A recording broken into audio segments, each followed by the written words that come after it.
Hi, everyone. Today we begin to hear from the book of the prophet Jeremiah in our first reading, and we begin at the beginning. So it says, Jeremiah, the son of Hilkiah. A lot of times these prophetic books give the genealogy of the prophet, telling them where they came from, what tribe they came from.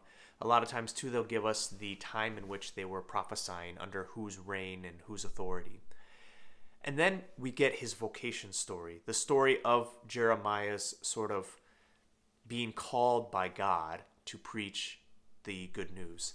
And so Jeremiah says that the word of the Lord came to me thus. And this is a verse that we know well. It says, "Before I formed you in the womb, I knew you. Before you were born, I dedicated you. A prophet to the nations, I called you." So this is God saying to Jeremiah, this is what I've called you to be from before your birth. I have had this plan for you to be my prophet, to speak my word to the nations. And Jeremiah reacts with fear and trembling. He says, Lord God, I am too young. I cannot speak. I do not know how to speak. And God doesn't accept that. You know, God calls us to something that He will make it happen. He's not going to leave us in the lurch.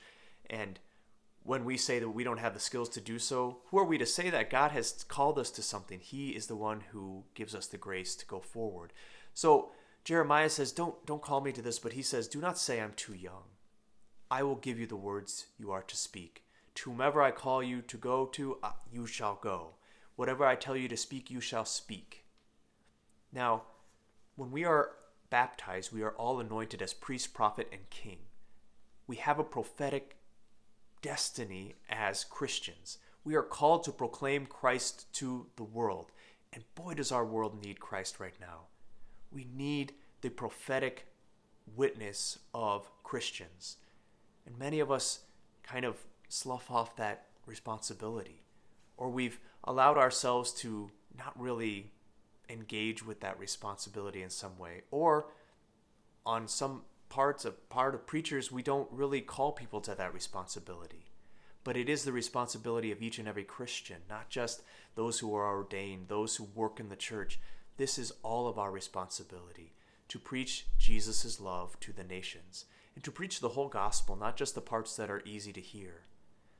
If we forget that Jesus' word is a divisive thing, then that's not good, because we start to proclaim only parts of the gospel.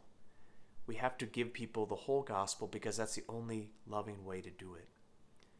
Jeremiah was persecuted for his prophecy. He was shot down a lot of times, but God always kept him safe. He had his confidence in God. May we be those prophetic voices today in the world to proclaim Christ to the people, and so that all people might know his love and might be saved and live with him eternally.